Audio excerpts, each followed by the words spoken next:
Hey, what's going on YouTube? It's your boy Manny here once again. Welcome back to another episode of DFS Zone, your source for daily fantasy sport lineup advice for the NFL, NBA, and MLB. And like always, guys, I appreciate a like on the video. And if you're new to the channel, you haven't subscribed as of yet, right on the right hand corner of the screen there, you'll see the subscribe button. Please subscribe down below. And of course, do not forget to turn on the notifications. This way, as I put up new uploads, you'll be able to receive those notifications right away. Alright, guys, with that being said, today is Monday, May the 7th, 2018. Two-game slate on Fanduel for the playoffs today. Got Boston at Philly, and you got Toronto at Cleveland, both elimination games for Philly and Toronto. And of course, for Boston and Cleveland, they're trying to move on to the semifinals, to the Eastern Conference Finals. So this is it. I mean, Philadelphia at home today, they have probably, to me, in my opinion, the best chance to win a game. Toronto has shown that they're just not getting it done.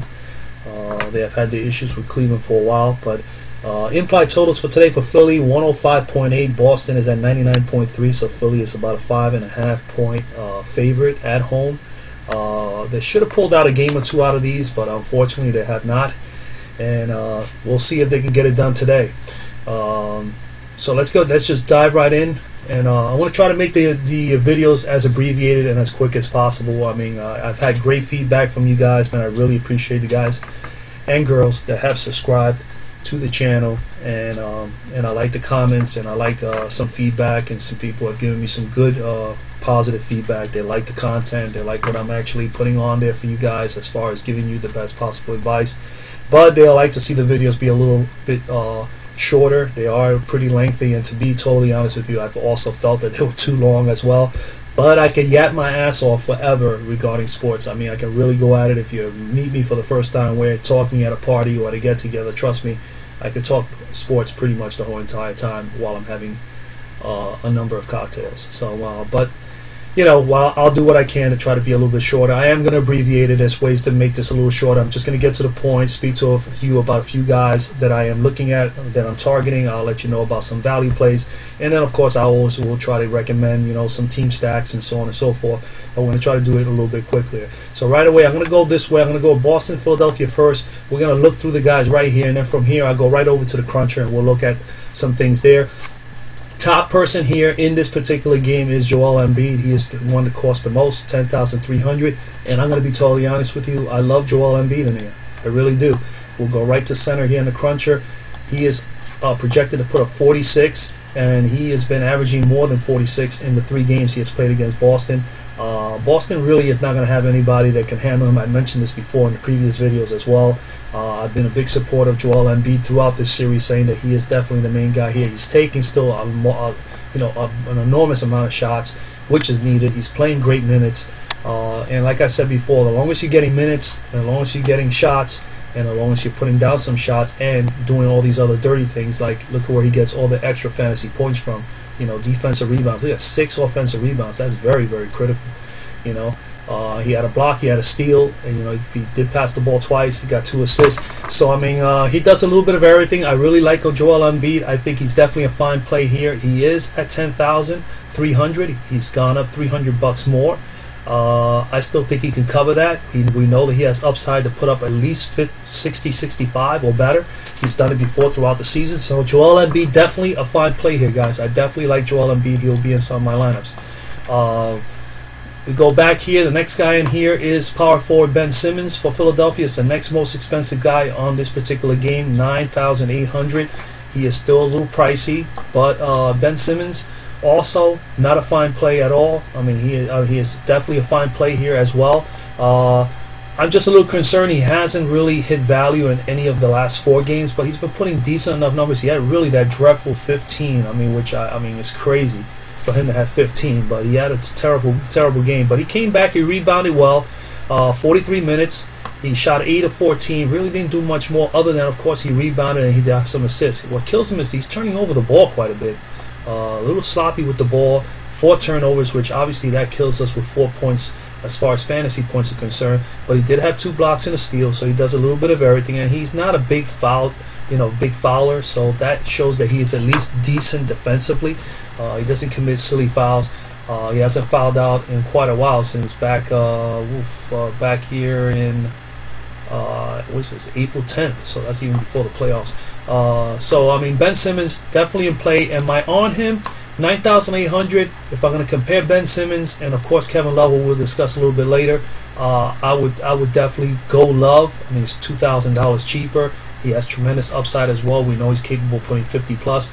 Simmons hasn't quite hit 50 often enough here, so that's a concern for me. The concern here is that, hey, you know what, you would like to get 45 plus from him here, but he hasn't quite gotten there. So pay $2,000 to try to hope he gets to 45 when he's averaging a little less than that. Let's see what he's averaging. I have him averaging 42 right now, so he's not quite at 45, so he might not hit value. But we know he is capable of. He's more than capable of it. So I say he's a fine play if you could find value somewhere else.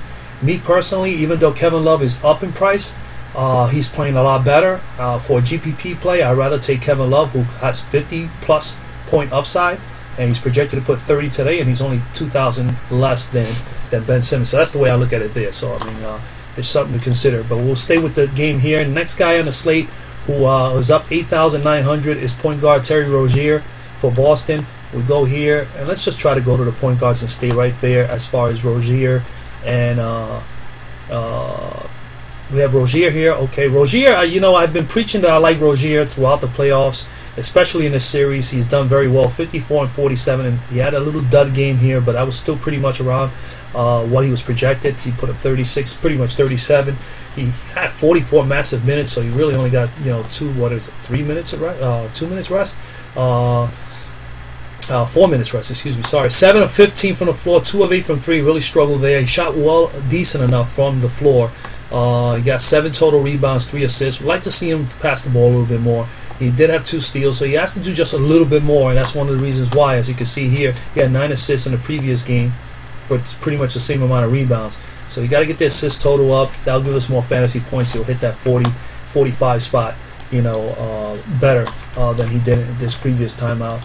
So I mean, Terry Rozier definitely play 8,909. You need about 44, 45. He is capable of doing it. He's been averaging, let's see, Rozier's averaging 40 in the playoffs, so that'll be a little bit above what he's been averaging, but he's been capable of doing that with Philadelphia. Not only that, he's going to need to play at a high level. He's going to need to play a lot of minutes, and he's going to need to take some shots because he is an offensive weapon for Boston in this series. They need him to score. So with him on the floor for a long period of time and getting a lot of touches, there is always that possibility he can get 45 or better, and we know that he's capable of putting 50 plus. So Terry Rozier is definitely in play if you want to go at 8,900 in this game between Boston and Philly. And that's pretty. We go now to another point guard that's in this game is T.J. McConnell for Philadelphia. McConnell has played a few minutes. He did have that great game 2 games ago in Game 3. He had 17 minutes. He shot 4 of 4. He did 5 assists. He had 2 steals. That was big. He didn't quite do the same in the previous game. That's why his numbers are even way lower. He's not going to shoot a whole lot of shots.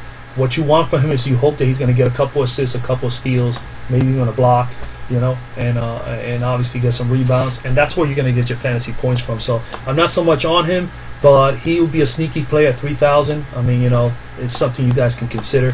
I don't see any really true value down here. The only guy I like and the value here, it's actually in the other game, is Van Fleet. But we'll get to that in a moment. In this, what else we go on? So shooting guard here in this game, we got J.J. Redick and Marcus Smart.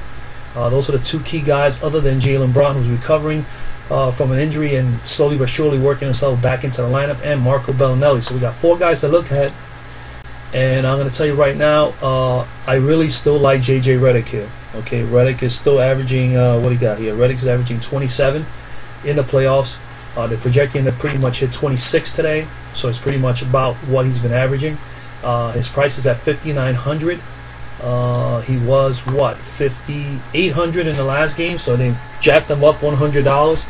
I still think he can get value there. I think he's going to get 29 or better, and that's pretty much what you need. You need about 28, 29 from him to need value.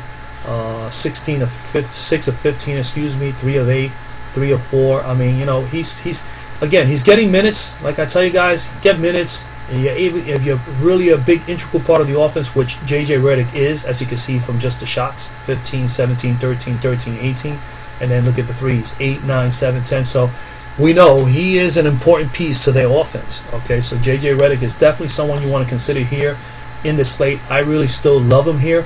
I will be on some J.J. Redick in my lineups. I will highly recommend you find a way to keep him in there. I mean, he's definitely a good, decent cash play, but you know, definitely a GPP play. He can be that as well. So, I mean, I think he can do either or for you today.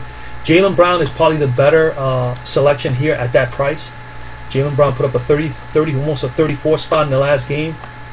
He finally got his minutes up 4 more. He's going to probably do 30 plus today. 29 minutes, especially if the game is close. 6 of 12 and 3 of 6 from 3. So he's pretty much 500. 500. 50% pretty much throughout his shooting. He got on the foul line, also was 50% there. He had 9 total rebounds. And then, of course, defensively, he does those little things. Look at the blocks, 2 blocks, 1 steal. Definitely had a little bit of foul trouble, but he was able to stay in there and finish up the game. I really like Jaylen Brown. He is my favorite play in this particular game and in this slate for that price, 5,400. Jaylen Brown definitely is a great play today, guys. Someone you definitely should consider. He came in, and Brown is averaging about 29 in the playoffs right now. And he got 33 in the last game, and they're asking 54 for him. They jacked his price by $200, but I think he's solid for 20. I think he's solid for about 30 points or better. I really do. So Jaylen Brown, definitely, I will have a little piece of Jaylen Brown as well in my lineups. The next guy that I'm looking at here is for the Philadelphia-Boston game is Marco Bellinelli. All right, so Bellinelli 20. You know, so I like him there as well. 36 minutes. He didn't shoot the ball well in the last game, but he is getting shots. He's getting opportunities. He's getting some looks. He got 4. I do like that he got 4 rebounds, and he got 3 assists. So he got a little bit busier there. If he could continue to get the same amount of minutes, you know, at least 30 or better, and he's able to get at least 10 shots or better and shoot better, 45% or better from the floor, he's going to be all right. He's definitely a decent play. All right, at 4,000. So I like him there. Small forwards in this game, Jason Tatum, Robert Covington. I like Mr. Tatum the best out of the 2. All right, Tatum is valued at 7,000. You need 35 from him, and he's putting 35, 30, 33, 36, 33 over the last 5 games in the playoffs, and he is averaging 33. His average is 33 throughout the playoffs. So Mr. Tatum definitely add value as far as price is concerned. I think he's a fine play. I do like him there.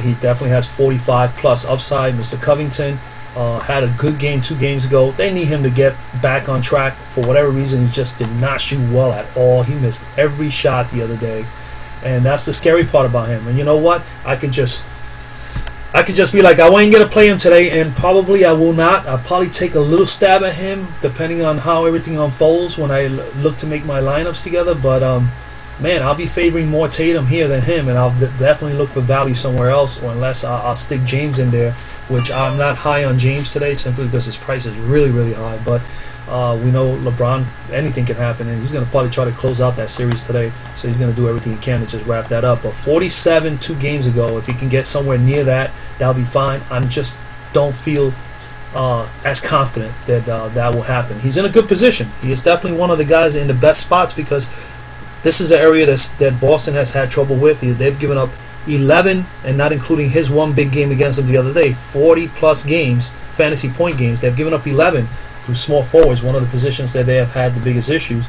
and they only have given up once to Covington. So totally right now 12 for the season. So I don't know. We'll see what happens there, but I would say definitely Jason Tatum is the better play there if you're going to go with one of the small forwards in this game. Power forward in this game, Ben Simmons, Darius Saric, those 2 guys I always like, Marcus Morris and Ilyasova.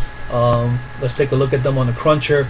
Man, Ben Simmons, 43 projection today. He dipped 42. Finally got a decent game in the last game, but still, like I said before, that price 9,800. You know, you need 45. You almost need 50 from him. You need about 48. To me, value, he hasn't hit that spot, and you know, not that he's not capable, and we all know his upside. He definitely could put 60 plus up there. He is more than capable of it, but he has had trouble. So I don't know if I want to pay $9,800 to just hope and pray that he has a nice game and he puts up 60 or better. I'd rather go with Kevin Love, which I'll go through Kevin in a moment. Dario Saric, 6,500. I like that play better. 6,500. He's much cheaper than Ben Simmons. He's going to get some shots. He didn't shoot as well from the floor, 4 of 11 and 4 of 13 during the last 2 games, but he has played 33 to 34 minutes. If he can get the same amount of minutes and he can start burying some of these shots, he has missed a lot of little easy shots too, which is really surprising. But if he can get himself rolling and hit and bury down those shots, he is definitely going to be a good play here. I see him putting easily 35 or better, and at that price, he's definitely someone you can definitely consider. I like him more so than I like Morris and Ibaka, even though those guys are cheaper. Marcus Morris, who's also in this game here, 24 and 25 over the last 2 games, the best 2 outings yet, 35 and 28 minutes. He didn't shoot the ball well in either one of the games, 3 of 14 in the last game, 1 of 7, but he did all the other stuff, the rebounding, the assists, he got a block, and he's not a big fouler. He doesn't get into foul trouble often.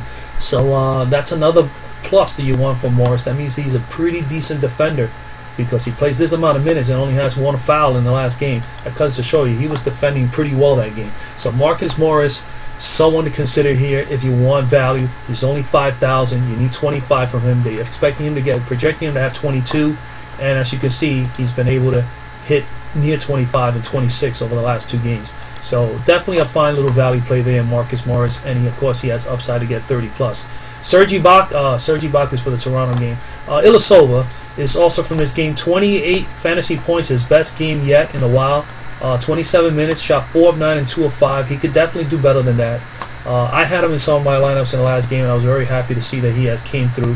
At 4,400, man, that is to me still a little cheap for him. As long as he gets 24 minutes or better, I think that's a fine play at 4,400, at least in my eyes and in my opinion. He's definitely in a decent matchup here, where he's going to probably be matched up several times right next to his buddy Saric. Sometimes they're both on the floor, sometimes he's on the floor with Simmons. So when you're covering Simmons, he's going to get a lot of those little screen shots, 3-point opportunities, and shots from the wing and all that. This is where Ilyasova, excels well when he has a little bit of room to shoot and he doesn't have many people on you. He's not a big post-up guy. Saric is a little bit better under the boards than Ilyasova. So definitely like these 2 guys. I always like these guys throughout the year. Simmons, Saric, and Ilyasova for Philadelphia. But I'm not on Ben so much today. I think Saric and Ilyasova will be better bets if you wanted to focus on power forwards from this game. Center here. Man, I'm looking at Joel Embiid. Definitely, like I said before, he is definitely the best bet there. Al Horford has played well for Boston, but I mean, I just all over Joel. I like Joel a lot better. I'm willing to pay up for him. He has tremendous upside. He can do 60 plus, and as you've seen here, he's put 50, 48, 54. They really don't have a solution for him. He's getting plenty of shots. We know that he's going to get that, and he's going to get that again today. Al Horford is a fine play. Well, you know what I've said about Al Horford. He is pretty much Mr. Consistent. So he's consistent all the time. We call him Steady Al. 36, 36, and 38. His minutes were up a little bit more. He shot a few more in the last game. Just didn't bury as many. But, and surprisingly, his rebounding total was very, very low in the last game. Still put up 36 fantasy points. But he's good for 36 plus. 36 to about 39 is about average for Al Horford. I have him here averaging in this series. What is he? Al Horford, 37. So, I mean, he's about right. 37 throughout the whole freaking playoffs. This guy has been Mr. Consistent, and his price has not, it's not fluctuated a whole lot. It's actually gone down $300 from the last game. So he actually is priced cheap today. So he definitely should be able to hit value and maybe even crush it. All right, so someone to consider there. All right, and that's pretty much it for that game. We go to Toronto and Cleveland. If you're looking at this game here, point guards, obviously you got Kyle Lowry, George Hill, Mr. Wright, Mr. Van Fleet. I definitely still love Kyle Lowry here. I mean, he's going to have to still continue the ball. So Kyle Lowry is projected to put up about 37 today, put up 42 spot in the last game. His best game over the last 3 games over this actual series. 41 minutes. He had to play massive minutes. He's going to have to do the same again today. 9 of 13, 4 of 8 from the floor. So he shot the ball well. He got to the foul line. He had some assists, didn't get as many rebounds, but yeah, that 5 big turnovers, those are critical. He should not be turning over the ball. He's got to definitely, get better there. If he can actually have a better turnover ratio today, that would be great for him. See, steals too, not bad. Overall, he had a nice game, much better than DeRozan. He's gonna have to step up. He's in a position in here where Cleveland has had their issues because he's one of the big spot guys, best spot guys in this game. Is Mr. Lowry. Lowry. The Cleveland has had their issues with guys, as I mentioned before in previous videos. So they're giving up about 12 big games to point guards. So Mr. Lowry's in a definitely good spot. We go any further here. George Hill for Cleveland. Not so much on George, man. I mean, he played a lot of minutes in the last 2 games. His shots have been okay. He just doesn't do some of the other things that you need to, like Kyle Lowry. Kyle Lowry at least passes the ball a little bit more. He's willing to get rebounds. He's willing to get dirty. And Mr. George Hill doesn't do enough of that. And he had a little bit of foul trouble in the last game. He's really not a fouler. So, I mean, definitely if he, gets a little bit. 35 minutes on the floor is more than enough time for George Hill. It's just, he's not going to light up the score. You're not going to get 30 plus or anything from him, 4,300. Not a bad play. I really like Van Fleet. Fred Van Fleet more in this game, even though I had him in a lot of my lineups. He definitely let me down the other day, but I'm willing to go back to the well and go ahead him again today. So I really like him still today at 3,800. His price has not changed, and he has definitely good upside. He's definitely capable of putting 35 plus at that price. And I'm on Mr. Van Fleet again. I mean, 5 of 10 in the previous game, 2 of 9, 1 of 7. He shot poorly in the last game. That's one of the reasons why. But he did play 33 massive minutes. I do understand he started the game. Probably not going to start today because of the great performance Mr. Ibaka finally had. But who knows? We'll find out later on who's going to start. If it's going to be him or Ibaka, or they're going to keep Ibaka coming off the floor. Maybe that may work. And maybe Fred may have a better shooting day. But if he shoots a little bit better, he's definitely a great player. I still like him here. GPP play, absolutely, is a fine play here. As you know, I'm a big GPP guy, so I'm definitely all over Fred Van Fleet again. I'm willing to go back to the well one more time and see if he can get me a better outing today. Other than that, Mr. Wright is not a bad play. The only thing is he didn't play much in the last game, so it's tough to say. It's tough to gauge where he's at. He only played 8 minutes in the last game. So I'm going to probably fade off on him. I think the better play is 3,800 Van Fleet. All right, guys. Shooting guard in this game, we got DeRozan, who had a really poor game. DeMar DeRozan, 24 and 27 in the last 2 games, definitely in the red. He only played 28 minutes. But in the 28 minutes, he had a good usage rate, 26%, but he shot the ball poorly, and that's one of the reasons why he was not there at the end, which is very surprising. I am still just as dumbfounded on how Dwayne Casey think that this man should be sitting on the bench, during the course of a 4th quarter game that is so close. I know he probably went with the momentum. The team was playing well with the guys on the floor, but this guy is a guy that's been carrying and helping your team for all the years you've been the coach there.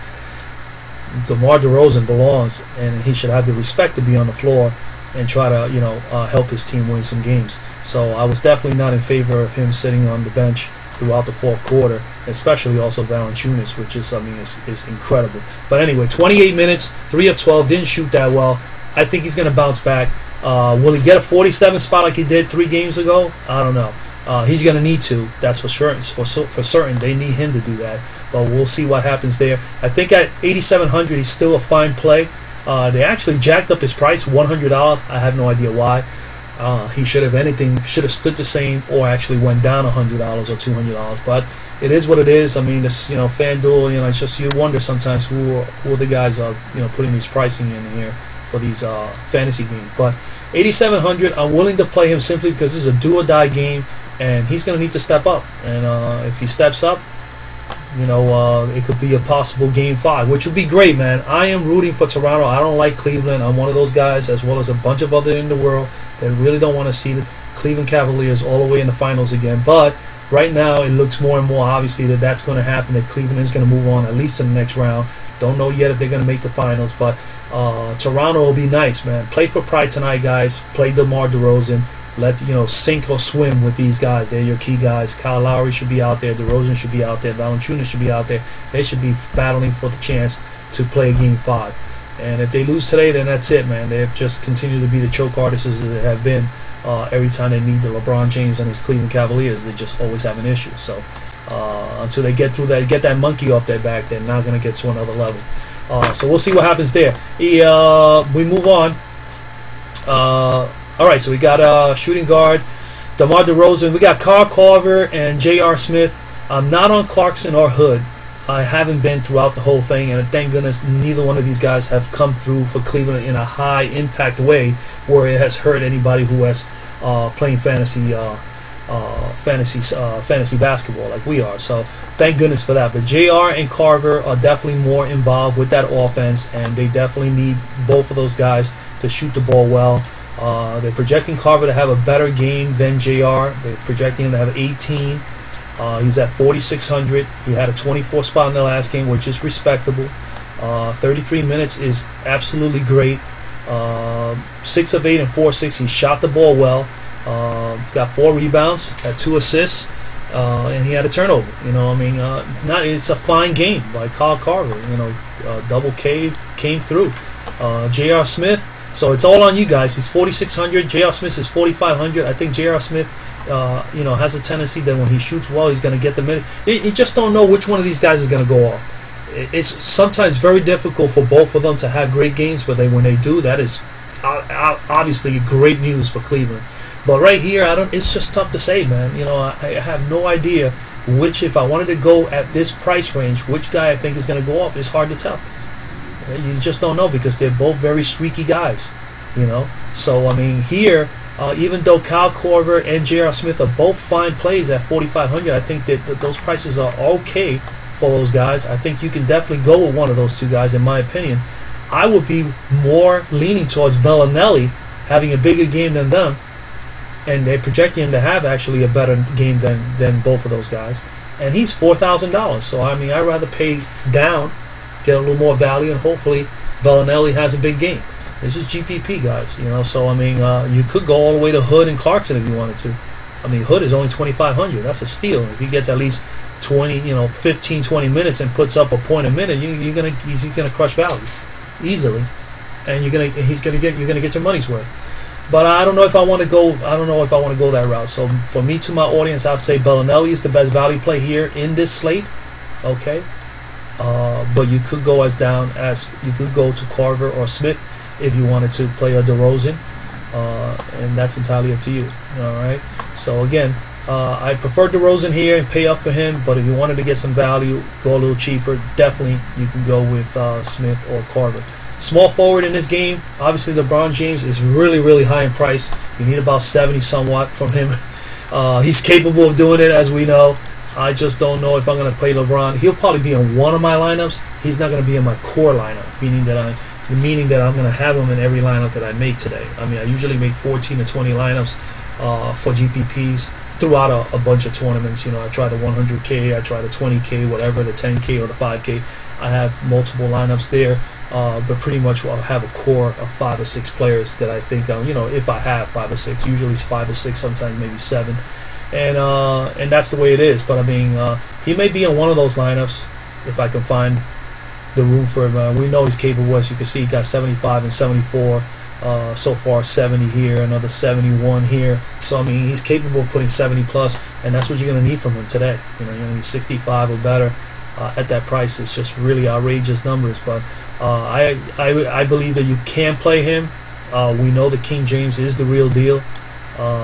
But I rather fade him out and definitely get value somewhere else. As you can see, the next guys here in line, Tatum and Covington. You can play these guys together. You got 7,000 and 6,700. They're both projected to put 30 plus. So I mean, Jason Tatum, I already went over. We go right down to the Toronto guys. Obviously, you only have CJ Miles and OG. And remember, I chewed these guys out the other day. I've chewed them out throughout the playoffs because they have not put up numbers. And man, it looks like somebody got to these guys, tell them, hey, Manny from DFS Zone has been chewing you guys out. That you guys are not getting it done. You're not getting yourself dirty. You're not rebounding. You're not scoring points. And they went out there and they played better. OG, 25, almost 26 fantasy points, 33 minutes, 7 of 12 and 4 of 7. Oh man, where were you at when I played you here in game 1 and 2 and in game 7 against Washington? You didn't do nothing for me.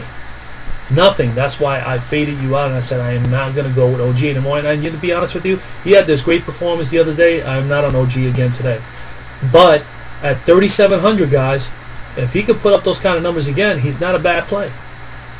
But he's going to have to do what he just did the other day. I don't know if he's going to be able to do it. Now, if I'm going to go with either one of these two, I would prefer CJ Miles because he could shoot the rock, he could shoot the three, and he does other things like rebound and so on and so forth. So, I mean, my preference would be with CJ over OG.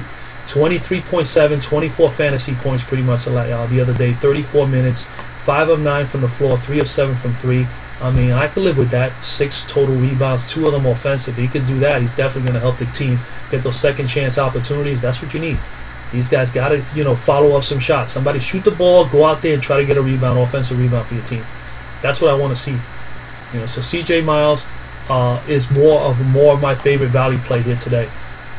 Power forward in this particular game, you got Kevin Love and you got Jeff Green, all right, for Cleveland, and then you got Siakam and Serge Ibaka. Ibaka finally woke up, but let's start with Kevin Love. He's the top of the heap here. He's going to be projected at 30.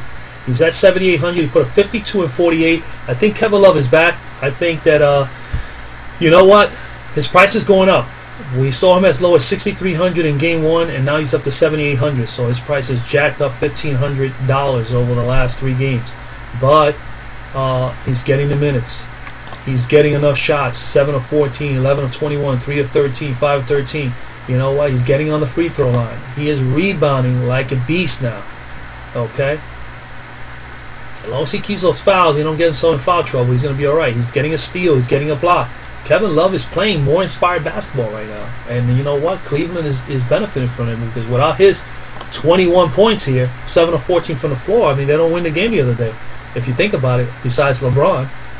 So I definitely like Love. His price is up, 7,800, but we know during the course of the season he was as high as 8.5. So these are not numbers that you're not seeing if you've been playing DFS basketball all year long. He was at a time he was at 8.5, 8.3, throughout the season. So 7.8 here in the playoffs, and he's starting to come alive. I would take a stab at Kevin Love. I would prefer that over Ben Simmons as much as I love Ben. But $2,000 less, man, I'd rather fade Simmons, who may be close to value, but might not quite get there, where Kevin Love has the upside to get there, and his price is lower. And, and he has that, he has that chance that he can get there. So I like Kevin Love. I think he's a fine play there. I'd rather pay the 7,800. That's just the way I look at it. Dario Saric. Where Serge Ibaka. Mr. Ibaka, 21. He put 32. He finally woke up. He listened to me. He heard me. I don't know. Maybe somebody forwarded my video or something and said, hey, this guy's chewing you up on DFS Zone. That you're not doing the dirty work. And look what he goes out and do. 3 of 7, 1 of 3. All right, got to the foul line.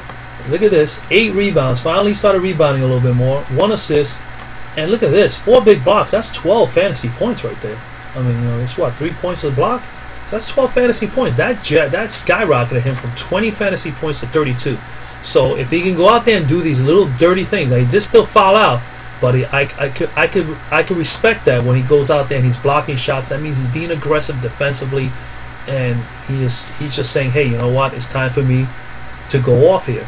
So it would be better if he gets a few more shots and he nails a few of those more down. But I want to see him go and get those fantasy points. Get the blocks, get the steals, defend, get offensive rebounds, get your team second chance points. Get down and dirty. At 4,700, he's not a bad play. He's capable of hitting that. He's capable of smashing that.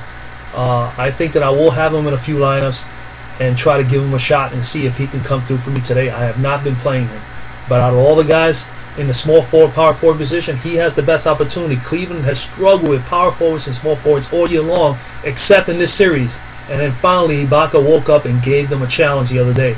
They need him to do that again today and then some. And they also need CJ and OG and Siakam to do their parts when they're on the floor as well. But out of those 4 guys there at the forward spot, I think Ibaka is probably the best play. And that's just my opinion. All right. Jeff Green, definitely in play. 19, 22, and 30. Had 2 good games in Game 1 and 2. Definitely suffered a little bit in Game 3 because he didn't shoot the rock well. He didn't hit a 3, and he was definitely on the 40% shooting from the floor. And that's basically what he does best. He does get some blocks and steals time to time. He's not a big assist guy, and he's not a big rebounder. So we need him to bury the shots when he has them, and that's basically the only time we do feed it to him. But at 4,000, you need 20 for 5x. I think he can do that. He's been there already before. He's averaging what? Let me see here. Where he's averaging? Sorry about that. Green is averaging 17, actually almost 18 points during the course of these last 3 games. During the course of the playoffs, excuse me, and he's averaging 25 during the course of this series. So I mean, he's doing well. So I still think at 4,000, he's a fine play. Siakam, I'm not on him, so I'm not going to even bother. Center, Embiid. Excuse me, sorry. We have Valanciunas and Baines. All right, and Valanciunas, excuse me, and Thompson. I'm not on Tristan Thompson. Yeah, he had that little run there. As you can see, he's not getting the same minutes anymore. Love is playing so much better now. Love is getting most of the action. As long as Kevin Love is shooting the ball well, he's going to be on the floor. Tristan Thompson is going to be faded off from this team little by little. And, as far as minutes are concerned, he's not going to get a whole lot. So I'm not on Tristan. I was on Baines. I had him in a lot of my lineups. And Valanciunas the last time these teams play. And, I think I didn't even go over Baines. I am so sorry. I skipped Baines. Baines is a great value play, guys, at 3,900, almost 4,000. He put up 23 fantasy points in the last game, 23 minutes, 3 of 7, 1 of 2. Look at that, 10 big rebounds, 3 assists. He gets into foul trouble, but it's because that's what you want to do. He's a very physical guy. He defends really, really hard, and unfortunately, he gets fouls. But he gets the job done for Boston, man. He is really impressive. He really is. And I think he's a fine play. I apologize that I did not go over him before. But Valanciunas, definitely a fine play here in this Toronto-Cleveland game. He had 25 fantasy points, his worst outing so far in the last 5 playoff games. He only played 20 minutes, 3 of 6 from the floor. Have really no idea why. He got into foul trouble early. They took him out, and for whatever reason, they didn't play him as much. I don't know what coach. I don't even have an explanation why. He wasn't hurt or anything like that. He had 11 rebounds, 3 of them offensive. This guy needs to be on the floor, man. Coach Casey, what are you doing, dude? Let this guy play ball, man. I've been telling everybody since the beginning I started doing videos on here.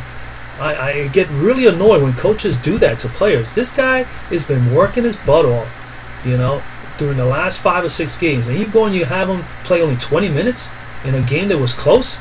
These guys should have been on the floor. DeRozan and him, Valanciunas, should have been on the floor in the 4th quarter, especially late in those last 5 or 6 minutes.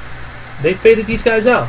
But at 7,400, he is a fine play, guys. This guy's capable of putting 50 plus up there, and they're only asking you to get 5x here is 35. You need about 35 from him. He can smash that. He put 35, 49, 36 and 41 in 4 previous games. Rebounding his ass off. Taking, the amount of shots you need a guy like this. He's your 3rd leading scorer on this team during the course of the playoffs. Play Valanciunas. So definitely, Coach Casey, you got to go all out today. This guy's got to be on the floor. I'm the coach. I'm going to go down with my ship with my 3 best guys on the floor. Kyle Lowry should be on the floor. DeRozan should be on the floor, and Valanciunas. Plain and simple. You're going to lose a series. You're going to lose a game. Lose with your best players on the court. All right, that's basically it. So that's what it comes down to, guys. We're going to go as far as stacking here. I discussed it before. It's not going to be any different than last time when we discussed Boston's best stacks. Obviously, Rozier and Tatum. Rozier averaging about 40, Tatum about 32, 33. So that's pretty good. You get about 73 out of those guys.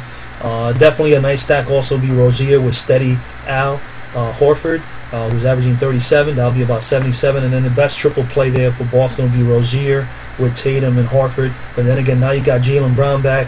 And I will not be at all opposed to anybody going Rozier, Brown with Tatum, or Rozier, Brown, Horford. You can go that way too if you wanted to stack up more than one player for one team. Because a 2-game slate like this, stacking is definitely something you can do. It's definitely very effective. It's a good strategy to use here in DFS with a 2-game slate. So I mean, if you're gonna go with those guys, those are the guys you should go. Philadelphia's best stacks are.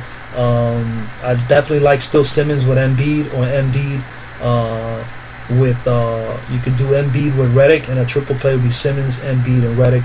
But then again, you got guys like Ilyasova who's averaging 24, Bellinelli's at about 22, and Sarge is at 31. during the course of the playoffs. Those are guys. I mean, again, Philadelphia, I am very surprised that I really wanted Philadelphia to come out of the East. I understand they're young. They got a lot of young players. Obviously, there's going to be a learning curve here in playoff mode for Ben Simmons and everybody else. Obviously, the one who's been playing the best so far has been Embiid. Simmons has had his issues. Covington has not been consistent, and he's more of a veteran guy. But I mean, and Redick is a veteran guy as well, who's actually been solid. So as you can see, the more solid veteran guy has been Redick. But Bellinelli, great pickup, and Silver at the break. Towards the end of the they picked them up out of waivers or whatever it was, free agency during the break. During the All-Star break and all that. Silva 24 and Bellinelli 23. They've been fantastic. So I mean, those are guys you have to look at. They have multiple. They have multiple offensive weapons, so that's why I think those guys will be great. As far as the Cleveland, Toronto, as far as stacking there.